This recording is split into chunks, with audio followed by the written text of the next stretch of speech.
tuning in to the online broadcast network, AFTERBUZZ TV. Over 20 million weekly downloads in over 150 countries, and your number one source for after-show entertainment.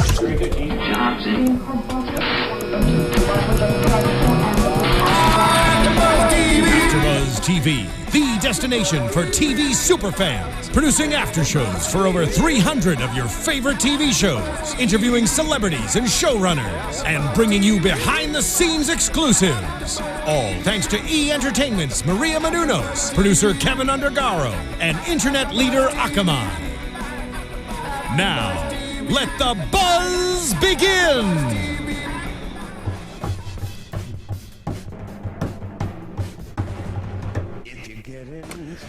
Hello, AFTERBUZZ TV Bar Rescue fans. Keven Undergaro here for tonight's episode, Boss Lady Blues. I am joined by my coworker, Stephen Lemieux. Hey guys, good to be here. Good to talk Bar Rescue.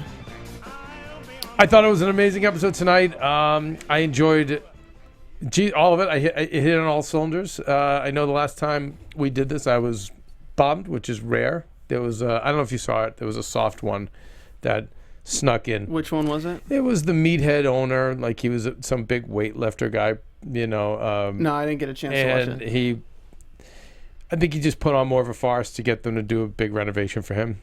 Mm-hmm. So the show, you could just see it was kind of flat. Oh, was that the intimidating guy who'd like just walk around like... Yeah. Yeah. I think it was just, he was a businessman and he just wanted them to come in and give him a $500,000 makeover. And I think that's what he got. And unfortunately, I also thought it was one of the weaker episodes that we've done, but after 100 episodes, you know, the casting people are going to get it wrong. You know what I mean? It's just the odds. However, I thought tonight was just... We had everything outstanding. In this episode. Yeah, you did. You had the employees that are terrible that just leave. You have the employees that are bad but get better. You have the employees that steal, and you got to deal with There's a lot of, and there's many lessons in this, especially because a lot of people have family businesses too. A lot of people have their parents jumping into these bars, but I actually don't see the family here as part of the problem. The only problem I see with them, and I guess I could say now without jumping around, the problem I see with the parents is that she knew they were going to bail her out. So she could make it all about friendships. She could just be the cool boss, everybody's friend, because mom and dad are going to fix it for you. So it's almost like when you're a little kid and you live in your house, your parents have to make all the unpopular decisions. Well, the parents are just they're in a very tough position with their daughter in general, because you have to be there. I mean, after the tragedy that their daughter went through, it's like all they want to do is just be there for her. But at the same time, I was wondering in the back of my mind, like, are they financially connected to this as well? Like, did they invest the money in the bar? I bet you anything. If I had a bet, I would say yes. Okay. I think the father was very successful, but I don't think that's the reason they were there. Okay, I think they were there for her. They're there for her, and I think that's also part of the problem. Yeah. Because when you still have that mommy and daddy thing going, you can be, like I said, when you were 13, Stephen, your mom and dad were worrying about all the unpopular decisions, all the things that weren't fun. You know, whether it was pissing someone off, whether it was having to deal with a boss you didn't want to deal with, whatever the case is, mom and dad are dealing with that. When you're a kid, you're not. You're all about prom and soccer practice and whatever your thing is, right? So I felt, as I'm watching this, I can see where, other than the mom talking out loud at different places, I can see where she was on point with what she was doing. And yeah, she was overbearing, but she needed to be because the daughter was so absent. And she was so into being everybody's friend. And the dad... whose background was with Fortune 500 companies, which I believe, was very calm, could articulate himself very well. You know, he's got the tough wife too he has to deal with. But I blame Tamika.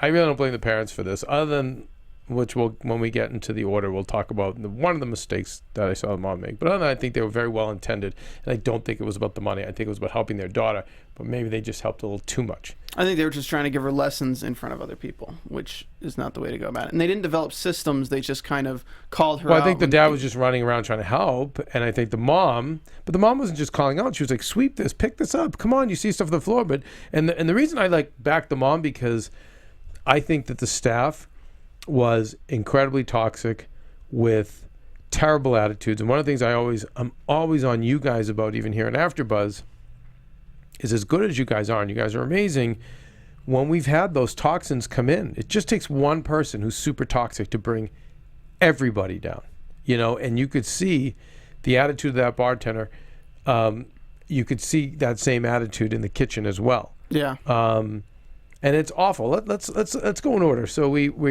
let's lay down some facts. We're in Southfield, Detroit. The bar's name is Jazz Cats. Tamika's following her dreams. She lost her daughter at 3 months old and decided after she came out of that, I want to do something for myself, but I also, being a licensed psychologist and a licensed therapist, she wanted to do something that provided a therapy for people. And she said, people love jazz music, so I want to open this jazz bar. She also, you can tell she didn't do research before opening this, though. No, none. Yeah, because we get some great analytics here from John Taffer talking about this jazz bar in the recon. He's with Phil Wills, who again. So I'm always throwing the love toward my girlfriends Mia and Lisa Marie, but I have to say my man crush is Phil Wills. He's part of the holy trinity of Bar Rescue, bar experts. He's phenomenal. And I do like Anthony Lamas as well. We've seen him before for the kitchen. So I know they're in the car, and then our show always has, every single show, 100 shows in, always has some kind of takeaway.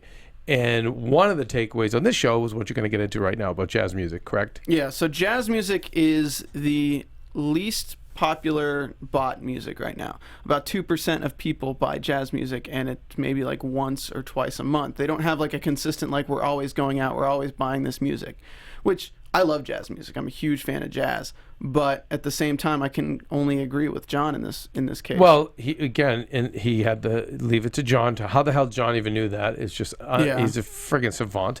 So then John also lets us know there's 5 other jazz clubs in all of Detroit. Detroit's a huge city.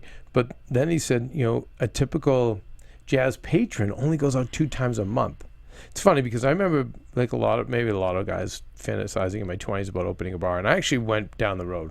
And I've never even said this on the air, but I went down the road. I almost bought places, got loans, and thankfully I didn't.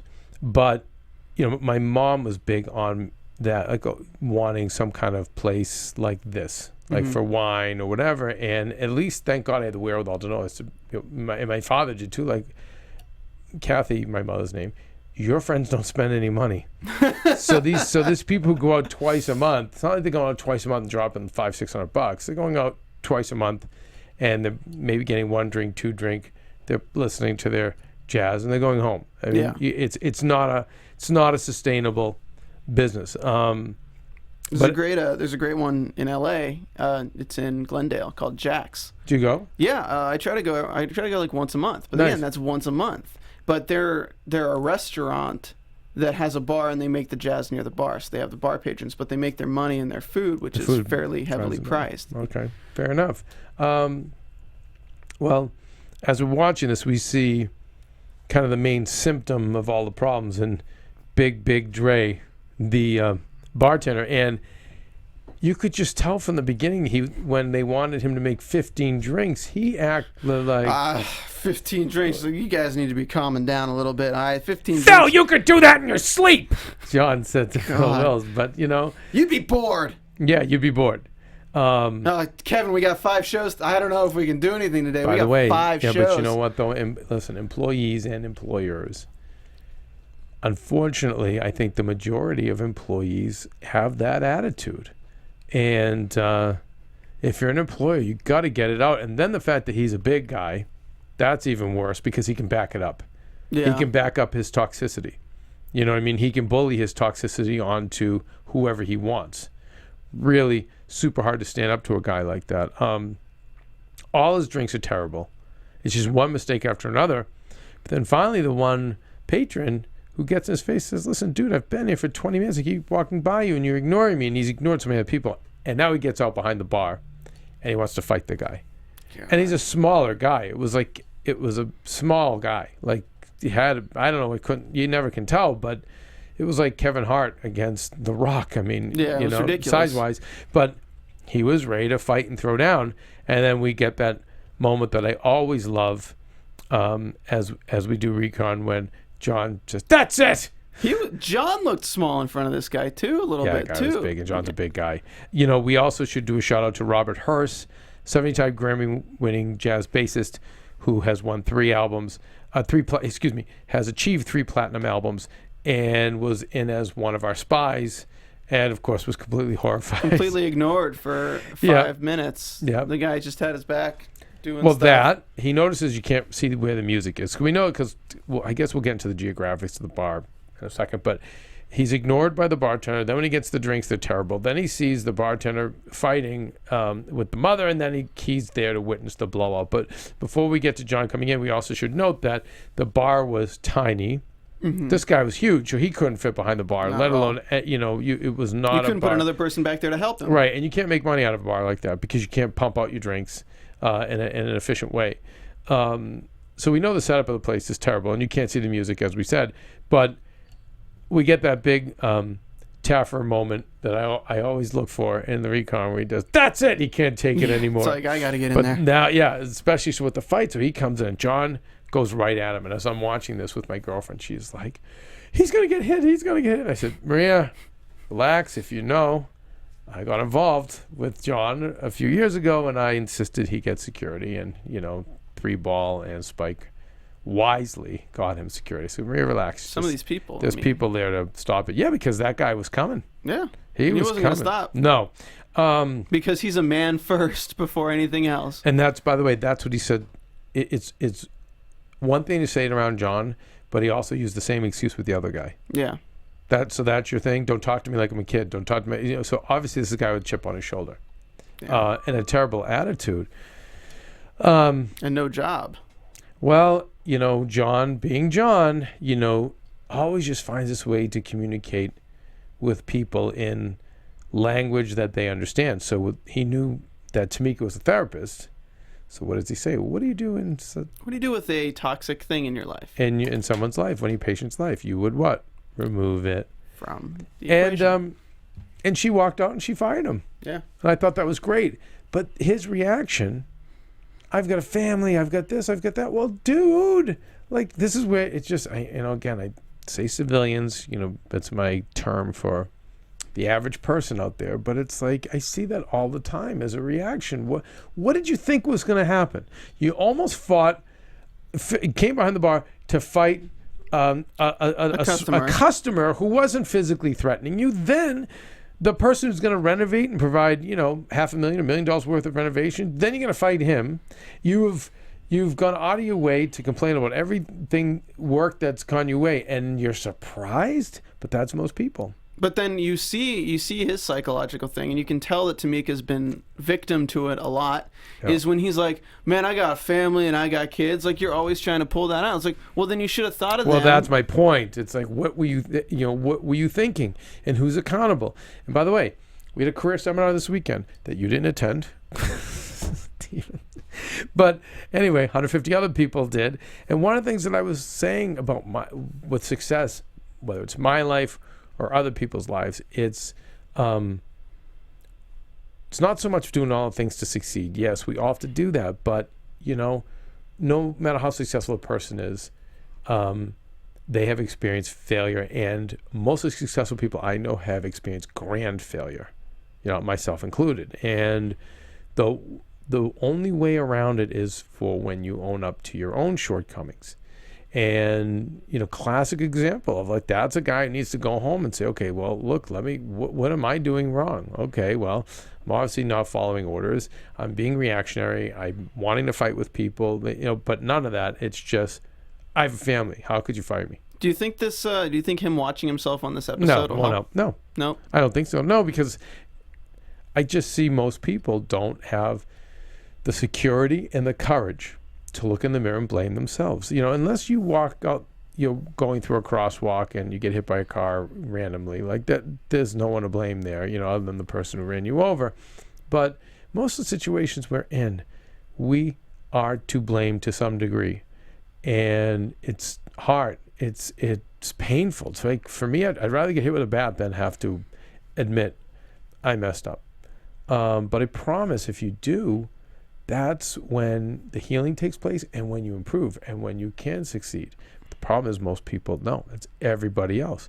And I thought the kitchen, terrible attitude. I mean, Janelle stole money money from the till and then gave away free drinks. right? And so then they bring it up, and she's like mad they're bringing it up, and it's classic. I already apologized for that. Yeah, and it's like You can't bring that up again. I already apologized. You can't. So by the way, I don't know how old she was. I see that in the millennial world all the time, and because the millennial moms and dads like told all you guys that, you know, you should ice cream and that you were the most special snowflake in the entire world, and so there's no accountability for anything you do wrong. But you guys have learned some of these tools, which is how many times we see it here too with some of our hosts. I take full responsibility for that, or you know what? I'm sorry. Well, you know what? Like, just the fact that you take full responsibility, the fact that you apologize, doesn't mean that you're not accountable for the fact you stole. You know, you stole. It's like, so, you know, I mean, her reaction should not be mad that she's being, you fucking stole. Excuse me. I hardly swear on AFTERBUZZ, but you stole. Yeah. So it's not a time for you to get mad about anything, but other than to say, like, I apologize, and I've been trying to make amends, and I'm continuing to do so, and I have said repeatedly it will not happen again. That's your response. But you could see the look on her face, and it was like, again, She was annoyed. that's the toxicity, though, of this place. Then then Isaac, the cook, same thing. It was like, now, the one thing I'll cop to is he was saying it later when he calmed down was that he wasn't trained. And I think John just probably felt like beating up Tamika. I think she's a female. She lost her daughter. She's a single mom. She's overweight. I feel like John didn't want to beat her any worse than life was already beating her. My thing, because none of those people were held accountable. She just let them, which was on her, she let them all walk all over her, but none of them were trained properly. And to your point, she probably didn't have much knowledge of the bar business or the kitchen business or whatever to know these are the rules, this is it, this is that. Maybe as cooks they should know, but I God, at some point you have to, some of your instincts have to, I mean, look, kick in. I mean, the oil was sludge. I mean, by the way, so when oil is that black, Stephen, and that thick, that means all the properties within that oil, the chemical properties within that oil to fry are gone. So that's why it's taking extra long for everything to fry. And what's happening is they're really not frying, they're boiling. They're boiling food. But tell me what your thoughts were on the kitchen. Well, we're doing the kitchen now? Okay. Well, I'm just saying, because I'm just talking about attitude. He went at the bartender, you know, so that's why, you know, Dre got fired, but I want to talk about you know, then when he takes on the kitchen people. I think this is a prime example of somebody who's reactionary, but they're not necessarily stupid. The people who can have the reaction and then realize later that they were wrong are the people who are redeemable. I think that I think Dre took it too far, and I don't think he would even react. I think he still to this day thinks that he was in the right. I think that cook, of course, somebody comes into where Isaac, you mean? Yeah, Isaac. I think somebody comes into where you're working and tells you you're doing a terrible job, you're an idiot, blah, blah, blah, blah. They're bound to get a little bit reactionary because it's the norm to them. They think they're doing it right, and they get defensive, and then they're angry. No, and I've been there. I've been there, and when you're a guy, especially, it's like It's tough. You gotta take a second to realize, okay, they're not saying it because they hate me. They're saying it because I need to get better. Right. It's like I mean, I think the big realization. My brother told me this once after there was this whole conversation, actually with you, when I was angry, I was upset, and it was like blah blah blah. And my brother says, you have somebody who respects you enough to tell you what you're doing wrong and not just get rid of you. Right. And I think that's what a lot of people don't realize is they're not trying to berate you for the sake of berating you. John Taffer's always only trying to help you. Right. And I feel like, and it's a great point, and I think that what the responsibility for us, so it's not a responsibility, but I think the tip for employers and bosses and managers is to employ education, because I don't think today's group of people can handle just, you know what, Stephen, take the computer off this table now. Why? I think it has to be, you know, Stephen, the computer is actually cluttering the table and it's blocking my view of you. If you could just put it down there, then I can have a clear view of you and whatever. Do you literally want me to though? No, I don't. I'm nervous when I use these analogies because you guys take them to heart. But I'm always preaching this to my girlfriend's office as well. When she says to me, "This one didn't do this," I said, "Educate. You have to give them a chance." And the way you guys are brought up, you're used to mommy and daddy like just doing everything for you and explaining everything to you. So you can't just. It's not like it used to be 30 years ago where you could just tell my father, go carry that, don't put the bricks there, go load them somewhere else. Don't dig because those guys were trained just to obey authority, period. In fact, I was as well.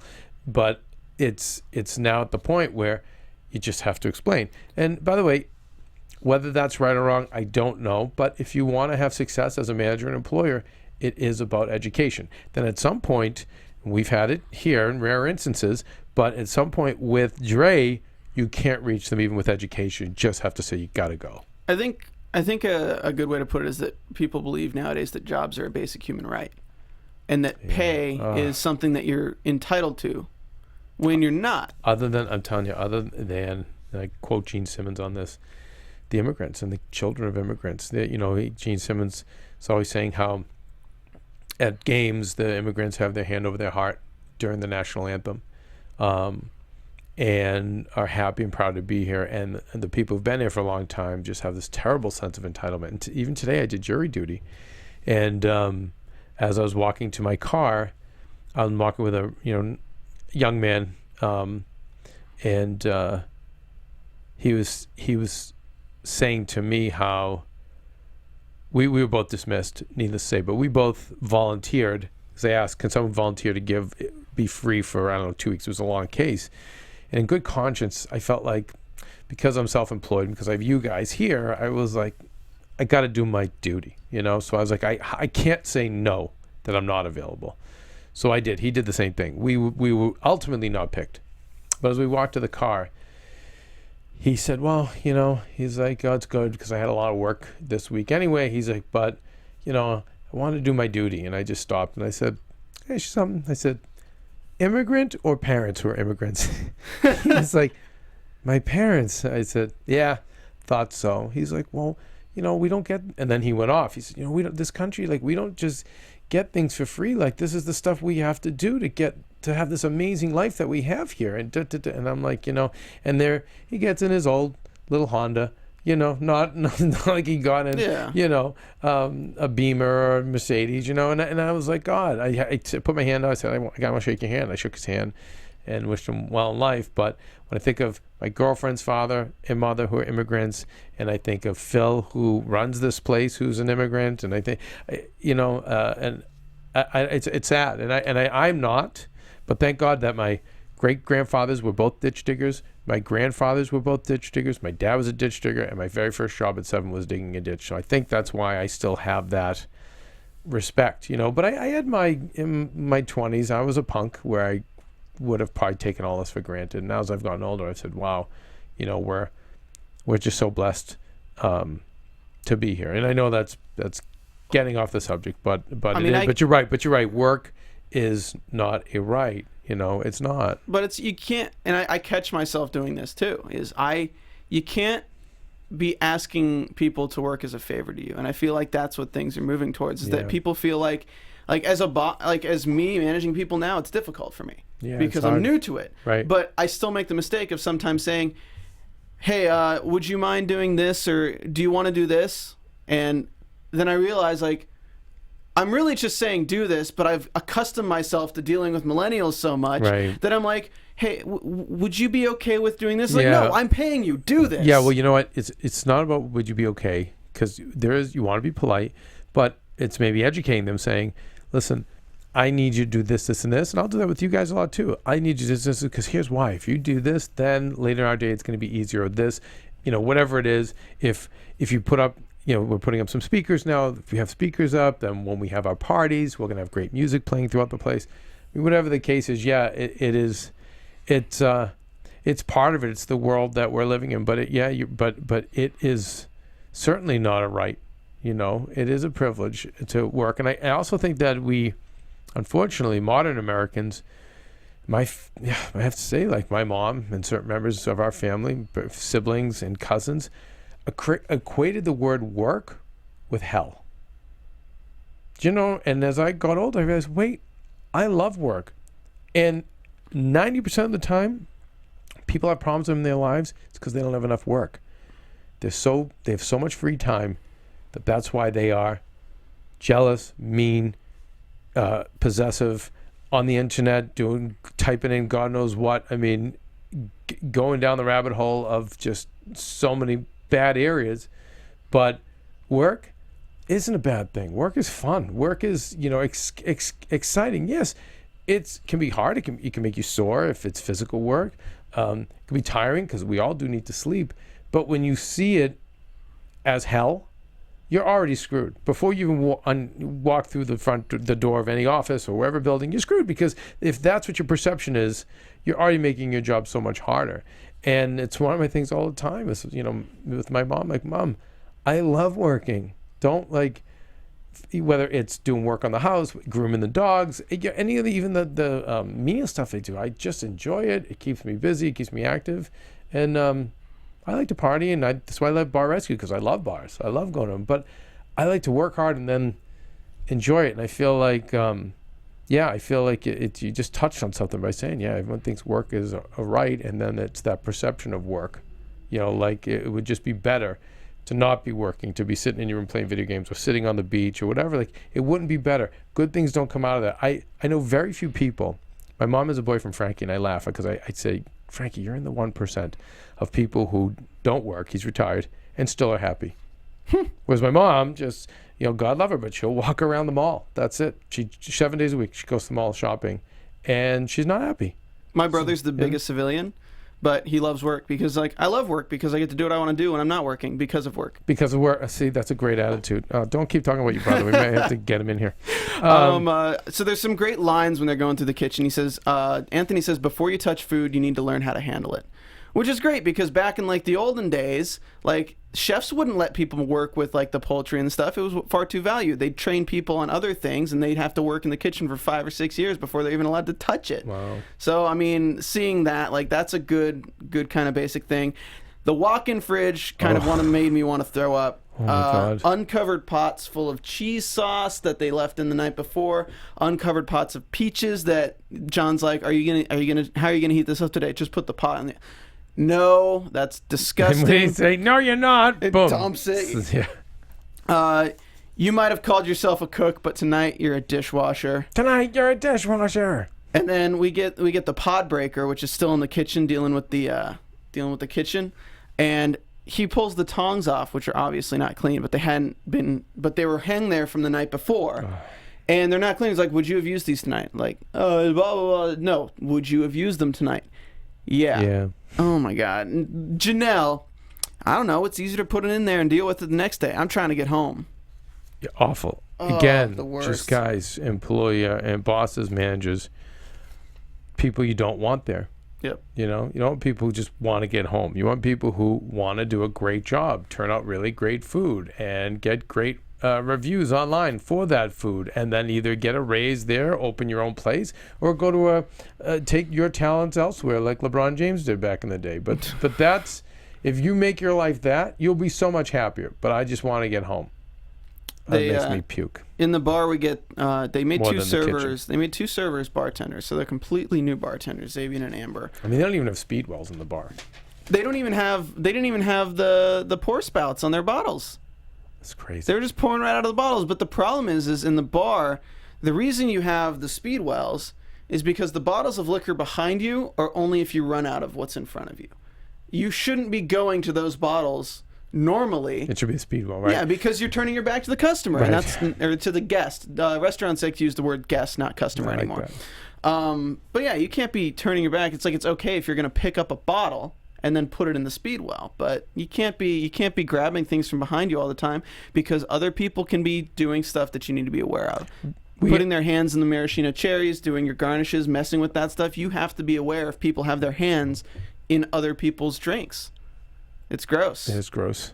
We're building, it's funny, we have a bar here in the back, and we're having a big holiday party next week, and so we just ordered a bunch of Speedwells, and we ordered but now you mentioned I've got to get pourers. We've got to get, because we probably have 200 people that are going to be here, so we have to be ready for action.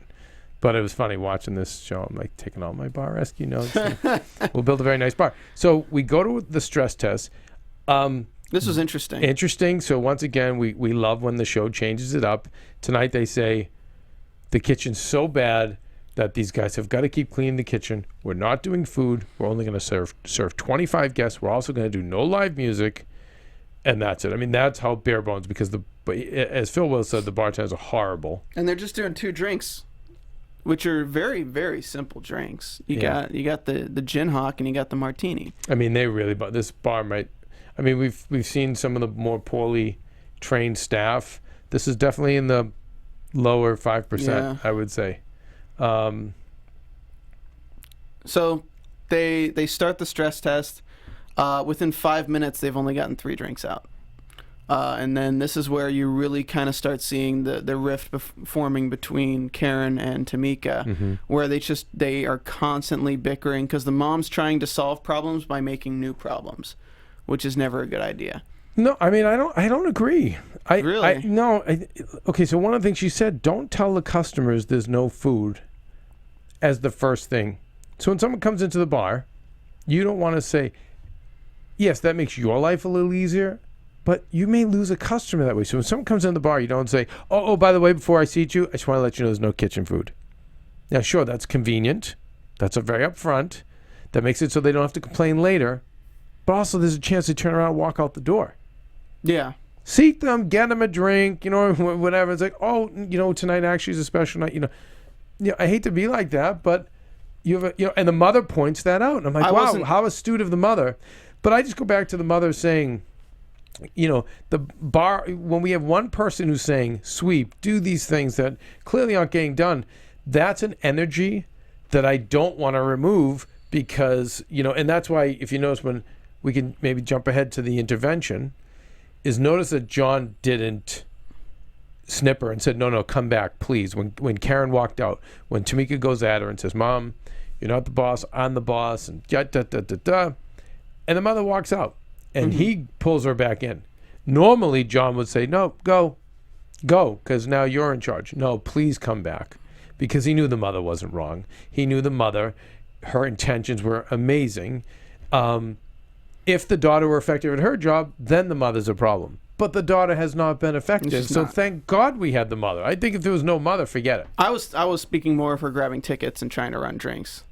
Again, trying to run drinks. You don't have Stephen. Kids don't know how to tend bar. Did you see one competent server there? True. And did we even see really a ton of heart in anybody other than the parents and Tamika? No. We didn't see anyone. Like, we always have that jewel that's like has tons of heart and wants to, was a doorman, then becomes a cook, or was just a server and then learned bartender. We didn't have any of that. Hey, we had somebody who was a thief and then became a cook. Yeah, well, again, the toxicity of this staff, it needed an enema. Yeah, terrible. It needed them all to go, but it was probably too much to do. So you got rid of the one guy, and like you said, I think Isaac, you're right. He was redeemable. Janelle, again, it might be editing. To me, someone like that, I wouldn't want to work with. And the other ones may not have been competent enough to just even learn the trade. So again, I just can't criticize the mother. Yeah, that's other true. than fighting in public. Yeah. That you can't do, and that's why John said. It's the only thing he said is talk in private, not in front of people. Like, it's gotten so crazy and out of control with the mother, it's probably hysterical. Where, she's like, come on, we got to do this, we got to do that. And I'm sorry, she's a woman, so females tend to be... they tend to wear their heart in their sleeve more than we do. But still, it was interesting. John pulled her back and did temper it by saying, no. It's not that we don't want you to do anything, Mom. We just want you to speak in private. And that's why, because I think John was seeing what I was seeing, is that the mother is effective. And she did have good And she points. is strong. Yeah. We get, you walked away to fill up your water, but this is like the little lesson, because they were doing the drinks. Oh, I love this. No, I got back in time. Oh, you did? And so we had 2 great takeaways on the show. So once again, I always shout out to Bar Rescue and the producers and to John. Just congratulations, 100 shows in and we're still learning lessons. This was fantastic. Go ahead. So we learn about vermouth. Vermouth is an aperitif that opens up your stomach. Bitter aperitif. To get you to ready to eat more food. When taste buds are triggered by bitter flavor, your body was evolutionary accustomed to preparing for something that's bad for your body, and it starts your digestive tract to try to flush it out quicker. But in new, like how our society is now, that same function makes you hungry. It makes your digestive tract start working, which makes you open up your stomach and you're really excited to eat food. Great, so it's kind right? of changed a little bit over time of what bitter food has done to you. Smart. So while we're doing this, we decided to make the Backbeatini. So we knew the name of the bar before we even knew the name of the bar. With gin, vermouth, and white fortified wine with lemon peel. So it's very simple but good. You know, a lot of these drinks the appetite. Smart. Yeah. And then nutmeg. Nutmeg's another thing that stimulates the appetite. So the next drink was a Ciroc pineapple with sweet and sour and nutmeg. So, you know, you got two pretty solid drinks. Very cool. Yeah. And in the kitchen, shrimp and grits. Shrimp and grits. That looks really good. You ever have grit cakes? I've never had grit cakes. I've had grits. Okay. My old restaurant used to do fried grit cakes in a Benton's Country Ham gravy. They're so good. You make the grits thicker so you can throw them in the fryer, and they're so good. I mean, it looked better in fried form, to be honest, and I was like, that looks damn good. I was surprised they didn't highlight what actually the chicken waffles was, because you kept seeing them leaving the kitchen with like the waffles on sticks, and you're like, what's going on with that? Maybe editing, and maybe it wasn't time. Oh, yeah. Because it's not like this episode was soft. But then the bar. We go to the relaunch, and John addresses the troops. Guys, it was a long week, yada yada. I thought it was nice that the mother referred to the daughter as doctor. Mm-hmm. Well, you know, she's clearly very proud of her, rightfully so. We reveal before commercial break, but remember they were like, that was weird. Okay, I think I can tell you what happened, because when they revealed, they were like, huh? Remember, they were all they were underwhelmed / confused. Went to commercial break. So we went to commercial. We were like, oh my God, there's going to be fireworks when we get back. Then we get back and we see a different reveal. I think they had something covering the sign. Maybe. Like maybe they had a tarp over the sign, so they revealed, wait, what? Yeah, but they wouldn't have. No, I think so I heard. So this is a little production 101. And I've never heard this from John or the producers. But I've seen from message boards that they will shoot multiple takes of the reveal. Huh. To try to, they obviously want that, oh my God, I love it. And when we see it, when we see the shows, sometimes I can read between the lines. Mm-hmm. I'm always looking carefully. Sometimes you see the people just react. They go bananas. And you can tell they're just so excited. Then other times you can see that they are feigning happiness, but they're not so happy. And then there's ones who are just kind of in the middle, but they're doing their best to show they're excited. Interesting. So they filmed one that was kind of not as excited. And they probably weren't at first because they just were confused. But let's talk about why, to me, this is one of the best renovations we've seen. Backbeat, great name. So now we still fulfill our dream of being a jazz bar, but we've opened ourselves up to blues, acoustic, whatever we want. Yeah. Could be 70s night, for crying out loud. We can do anything we want. Could do Motown night, right? Yeah. And therefore make so much more money and expand our horizons in such a great way without really getting so far away from the original concept. Because I have to say, even though there was no great signage, other than the original sign was beautiful.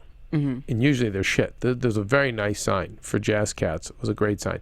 But there was no call to action or anything else that let you know live music, cocktails, steak. You could assume it could be anything that has to do with jazz. It could be a jazz But it music was store. a nice sign. I liked it. But what I loved is I was cringing. I said, no, that's a beautiful sign. And I thought for sure that Bar Rescue, because they're limited for 3 days, that they would just put up a box sign. I'm like, oh God, I hope they don't take down that beautiful sign, put a box sign. But they made the exact same sign. And it looks great. Yeah. For Backbeat. And then on the windows, we did have the call to action, as John said, which is live music, cocktails, food, etc. But once we go in, I think the colors are great. I think they were genuinely excited. That was where, to me, that was an honest reaction, because this is one of the best makeovers I've ever seen. Yeah, for where we came looked from sick. to now, right? It was New Orleans blues. It looked like you just went off the strip into a backwater jazz place. Yeah, the lighting, the burgundy colors, even the acoustic sound panels on the wall made out of velvet. The bar became a 5-person bar. It went from a 1-person bar to a 5-person bar. Which is so much more welcoming, too. Because when you go into a bar and you see it's depressing, 3 that people little bar. and there's like 6 people back. Hate it. But if there's an L, it kind of creates this like open feeling that you can walk anywhere and you'll probably get somebody within the 1 or 2 Yeah, and drinks. you also feel like, I don't know why, when I see a bigger bar, I feel like, wow, this is awesome. Yeah, It's you're gonna like, be a big party here tonight. Whereas when you have that little tiny bar in a restaurant, you're like, nah. Then you know. So Kev, I want to rip out some more in the back. And Right? You, by the way, don't think it didn't cross my mind. After as soon as you said that, I'm like, maybe our bar should be bigger. Uniforms too. Yeah. Great. So I mean, this just looked like a fantastic rhythm and blues, jazz music bar. I put this up there with one of the best. Obviously entertainment-wise, yes, but what he did with this, the physical part of this, good stuff. Really, one of the great. And what was troubling is we went to the black screen for the aftermath. Yeah. But before we go to that, I want to say, when John gives her my work is done, and gives her the hug, I'm like, oh man, I want to get that in life. I'll take a John Taffer beating for 4 days to get the hug saying, my work is done, buddy. That must be a great feeling, but it's like he nailed it. But then we go to the troubling black screen that says not doing so well. 6 weeks after launch, $7,614 in profit, which is not, I mean, it's better. Still fighting with the mom, but I get that. Yeah, because I don't see it as the mom. I think the daughter is. She's not a type A. She's not all over it like she needs to be. And I think the mother has to step in and do that. And obviously, it's not helping anybody. What was troubling to me is that it said she fired a member to show her authority in a way, and I can imagine she probably fired Janelle. Yeah. But just because when John was on the show and you fired somebody and the staff immediately started respecting you more doesn't mean that every time they stop respecting you means to fire somebody. Maybe. I don't know. Bar Rescue Update says that the music is always good. A lot of people really like the music. The food has been fairly negative, and people have had a lot of complaints about the service and the prices. So, yeah, I don't know. We're still in business. Yeah, we're still in business. Hey, can we ask you, when was the renovation? Bar Rescue makeover happened in September of 2015. Okay, so just a few months ago. Yeah. Okay. So it's probably, this is fairly recent one. So hopefully we're still. They're offering a Groupon for deals on admission plus 2 or 4 drinks. Admission. So maybe they're charging people to enter. There's probably a cover. Yeah. I mean, it could be because when you have live music, you generally do have a cover. Yeah. Yeah. I mean, I get it because you can only fix the people so much, but man, it was a beautiful bar. It's unfortunate we didn't get a thing, but I applaud Bar Rescue, the show, for being honest and putting that up. I hate when we get the things are great, sales are up, working on better attitudes. I like the fact that they were honest and said that the mother and her are still struggling. The business, I appreciate the honesty.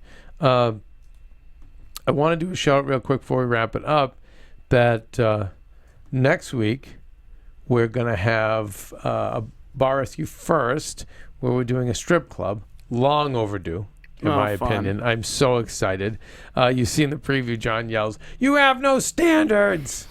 And then he shoves over this gigantic tower of glass. And I also want to tease that my other Bar Rescue wife, Lisa Marie Joyce, I believe she's one of the experts, which is perfect. I love how they bring her in for all the tough ones. She's the one that's going to be able to handle the strippers and the guys dealing with the strippers, which is great. God. But also, she doesn't take anything from anyone. She doesn't. So we're working on getting her in studio next week. So great. I'm super excited to meet her, have her part of the show. It's funny. I was at the Soho House Saturday night, Hanging with Mia? I was, and there was Mia, and she's like, "Are you kidding me? Like, I didn't expect to see you there, And we all had a big, myself and a couple other people that she knows from AfterBuzz. We all had a big laugh. It's always so good to see her in action. Yeah, head bar. It's such a big and prestigious bar, and Mia's just like, she's so amazing that I remember being in similar positions of management in the industry. You can step back a little bit. Like, I would step back a little bit if I saw someone I knew or someone, that was important. I would take a little 5 or 10 minutes and talk to them because my staff would pick up the slack, but not Mia. No, such a good worker. No, she totally could have. She's a head bartender, but no, she was, like, talk to us, was excited, wanted to, talk about trying to get in here next week with Lisa Marie. But then it was like, you could see she just was like, no, I got to do my job. I don't want to put my work off anyway. That's classic of my Mia. Just awesome. And by the way, I'll say again, John, I am, and Spike and Three Ball, that you're sitting on a lot of talent with Phil, Lisa Marie, Mia, Nick Liberato, Vic Vegas, Anthony tonight. And I know I'm leading on a ton of people, but there's just a lot of talent there, that on-camera talent that we should be seeing in other capacities, and I'm going to predict we will. Cool. That's it. All right, Stephen, where do we find you? You guys find me on Twitter at Stephen Lemieux. That's StephenLemieux. And go ahead and check out the Popcorn Talk Network for all your movie discussion needs. It's at the Popcorn Talk. Go subscribe on YouTube at youtube.com/Popcorn Talk Network. Nice. And I am at Undergaro. And thanks. Who's in the booth today, by the way? It switched over to me, Jonathan. Jonathan. Jonathan, I feel like you're such a Bar Rescue guy. I probably would be. Right? Okay, John, will you do me... I know you don't have a lot of time. Will you do me a favor and watch one? Sure. Because I have a funny feeling you've been to your share of bars and you like critiquing this stuff. Yeah. Am I right? Yeah, and I've worked in the restaurant industry for more than 10 Oh, my years. God, that's right. And so you're like... I bet you're a craft beer guy. Am I right? I'm kind of a lazy beer guy. I just love whiskey. Oh, you're a whiskey man. Interesting. Well, that's what they say, the millennials. That's the drink of the millennials. All right. I didn't know that. All right. We should have been... We should have been harassing you more. So if you're here next week, we're going to talk. All right, you got it. Okay, guys, thanks for checking us out, and we will see you next week for the stripper bar with, hopefully, our special guest, Lisa Marie Joyce Undergaro. From executive producers Maria Menounos, Keven Undergaro, Phil Svitek, and the entire AfterBuzz TV staff, we would like to thank you for listening to the AfterBuzz TV network. To watch or listen to other after shows and post comments or questions, be sure to visit AfterBuzzTV.com. I'm Sir Richard Wentworth, and this has been a presentation of AfterBuzz TV. Buzz you later. The views expressed herein are those of the hosts only and do not necessarily reflect the views of AfterBuzz TV or its owners or principals.